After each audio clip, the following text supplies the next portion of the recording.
이번 시간에는 우리가 이제 건축과 수학이라는 주제로 한번 수업을 해볼 건데, 건축의 3요소라고 하면 보통 미, 그리고 구조와 기능이 있어요. 근데 이제 건축의 아름다움을 결정하는 것에 미뿐만이 아니라 구조와 기능이 있다는 것도 알고, 그리고 그 구조와 기능을 결정짓는 이제 가능하게 해주는 이제 그 건축물 안에 숨겨진 수학적, 과학적 원리에 대해서 한번 배워볼게요. 오늘은 특별히 건축물 중에서도 아치 구조에 대해서 한번 볼 건데요. 목차는 아치의 등장이 어떻게 이루어졌는지, 그리고 첨도 아치, 사이클로이드 아치, 현수선 아치와 같은 다양한 종류의 아치를 한번 살펴볼 거예요. 자, 아치라는 건 얘들아 일단은 뭐냐면 활 모양의 구분 형상을 의미해요. 즉 중력의 반대 방향인 상방향으로 둥근 곡선의 형상을 의미하는데, 이때 쓰이는 곡선이 이제 뭐 수학적으로 말하자면 뭐 원의 일부인 홍, 아니면 포물선, 현수선 등의 곡선을 활용할 수 있는 거예요. 자, 그러면 어떤 것들이 아치 구조물인지 한번 볼 건데, 아치 구조물 하면 빼놓을 수 없는 건축물이 바로 콜로세움이죠. 자, 아치가 등장한 배경을 한번 보자면, 이제 아치가 등장하기 전에는 서양 건축물들이 보통 석재, 그 무거운 돌 있죠. 석재를 건축 자재로 해서 조적식으로, 그러니까 쌓아 올린다고, 벽돌을 쌓아 올린다고 생각하면 돼요. 쌓아 올리는 구조가 대부분이었어. 근데 그렇게 건물을 쌓다 보면 이 무거운 석재가 중력 방향으로 힘이 작용할 거 아니야. 자, 그래서 이런 식의 건축물들은 무거운 석재의 하중을 이제 건축을 조적식으로 하다 보면 무거운 하중을 견디기 어려워서 건물 자체를 높게 쌓아 올릴 수가 없는 거예요. 그래서 우리는 이 아치 모양을 이용해서 석재 건물을 좀 높게 쌓아 올릴 수 있게 되어야 되는데, 그 이유가 뭐냐면 이제 아치 구조, 요 그림 한번 보면 아치 구조 같은 경우에는 이제 하중이 이웃한 돌들의 힘이 분산이 되는 거야. 그래서 전체적인 구조가 좀 안정된 형태예요. 그래서 아까 본 요 콜로세움 같은 경우에도 지금 로마 시대 때 이제 만들어진 건축물인데 2000년도 더 됐는데 아직까지 남아있다는 것 자체가 이 아치 구조물이 이 안정적으로 힘을 분산한다는 그런 방증이 아닐까 싶네요. 자, 그리고 아치 구조가 이런 수로교에도 많이 쓰였어요.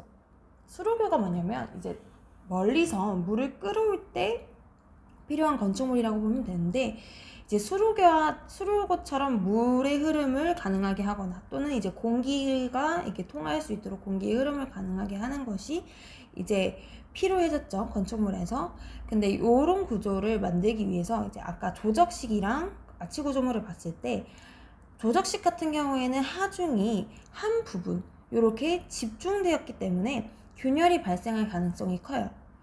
반면에 아치 구조 같은 경우에는 아까 말했듯이 하중이 이웃한 돌들에 분산되어서 구조가 안정적일 뿐더러, 일단 건축 자재도 보면 이렇게 이제 우리가 계구부를 만들 때 조적식으로 쌓으려면 요런 긴 건축 자재가 필요한데, 요거를 구해오는 것 자체가 쉽지 않을 거예요. 그쵸?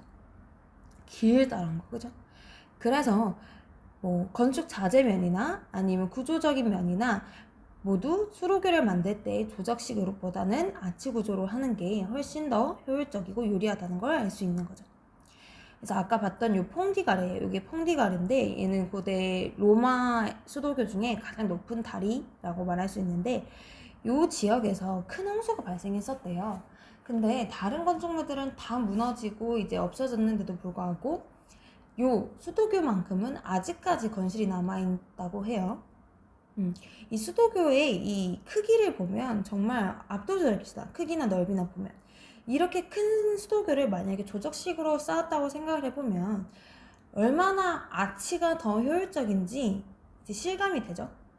건축 자재면이나 이거를 조적식으로 쌓았을 때 그 구조를 한번 생각해 보는 거죠.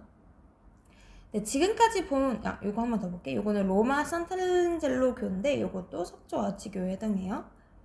자, 지금까지 본 아치들은 로마 시대의 아치 구조물이에요.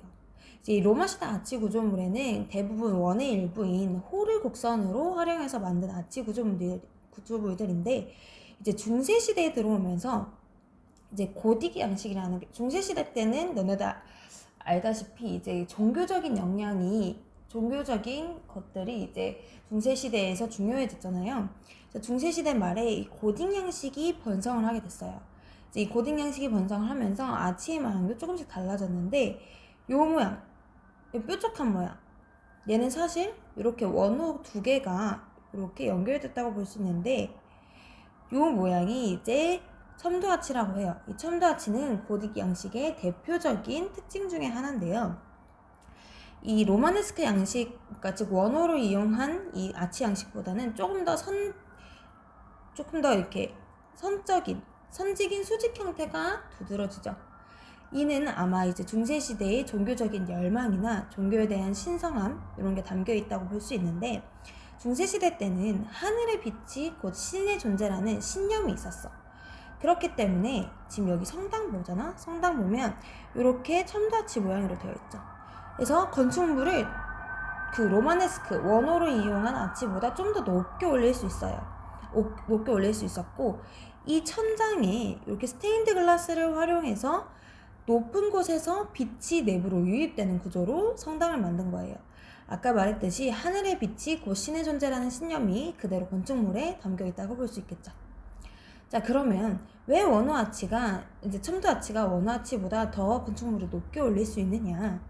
첨도 아치 같은 경우에는 원형 아치보다 상부의 하중을 좀 더 효율적으로 하부에 전달할 수 있는데요. 이는 원형 아치에 작용하는 횡하중, 이 횡하중을 순수한 수직 하중으로 전환하기 때문에 좀 더 높이 고딕 양식은 이제 첨도 아치는 높이 건물을 올릴 수 있게 되는 거예요. 자, 세 번째로 볼 아치는 사이클로이드 아치예요. 사이클로이드 아치의 대표적인 건축물이 바로 루이스 칸의 케멜미술관인데, 아까 봤던 건축물이랑은 달리 현대 건축물이라고 볼 수 있어. 자, 근데 이 사이클로이드가 뭔지 모르는 친구들이 많아서 사이클로이드를 설명해주자면, 사이클로이드는 어떤 원의 한 점을 찍고 이 원을 직선 위로 또르르 굴렸을 때 그 원 위에 한 점이 그리는 곡선을 의미하는데, 이제 사이클로이드에 재밌는 성질들이 많은데 그중 대표적인 게, 자, 요런 A와 B라는 점이 있었을 때 A에서 B까지 공을 미끄러져 보낼 때 직선에 따라 내려오는 게 뭔가 직관적으로 빠를 거라고 생각이 되지만, 사실 직선보다는 원호를 따라 내려오는 게 더 빠르고 원호보다는 사이클로이드 곡선을 따라 내려오는 게 빠른 거예요. 즉 A에서 B까지 갈 수 있는 가장 빠른 방법은 사이클로이드 곡선인 거예요.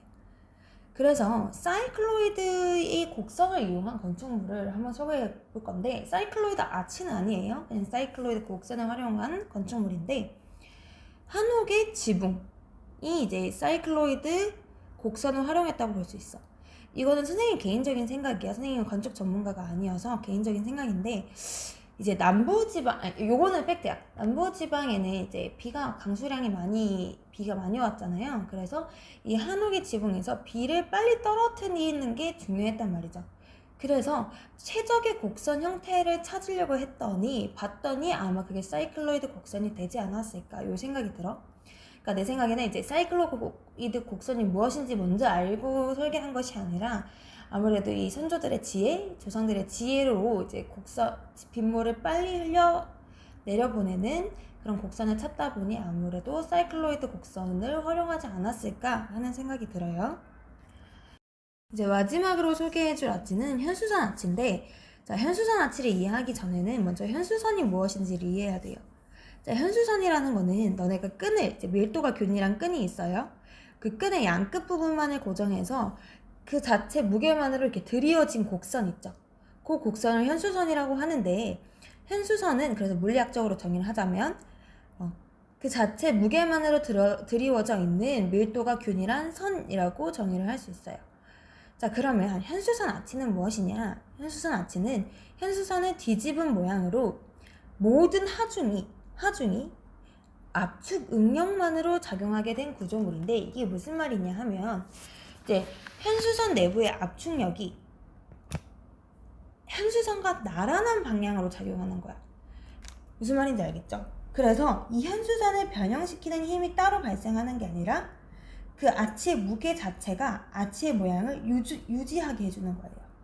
그래서 이 현수선 아치는 별도의 버팀목이 필요 없이 그 건축물을 견고하게 유지할 수 있는데, 가장 이제 대표적인 건축물이 너네가 지금 보고 있는 안토니 가우디의 사그라다 파밀리아 성당이야. 근데 이 사그라다 파밀리아 성당에는 되게 재밌는 게 제일 위층에 이제 가우디가 실험했던 푸니쿨라 모양이 있어요.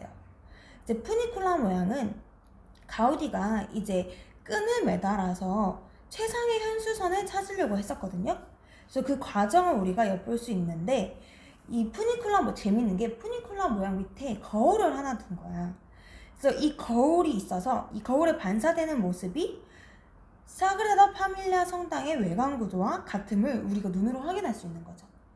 그러니까 이 거울을 보면서 안토니 가우디가 이 모형으로 진짜 최상의 현수선을 찾으러 노력했구나, 찾으려 가는 과정을 눈으로 확인할 수 있는 거죠. 자, 지금까지 그래서 우리가 이 아치의 여러 가지 모양, 다양한 곡선을 활용한 아치를 봤는데, 거기 안에는 어떤 역사적인 이유, 종교적인 이유, 아니면 기능적인 이유들이 숨겨져 있었죠.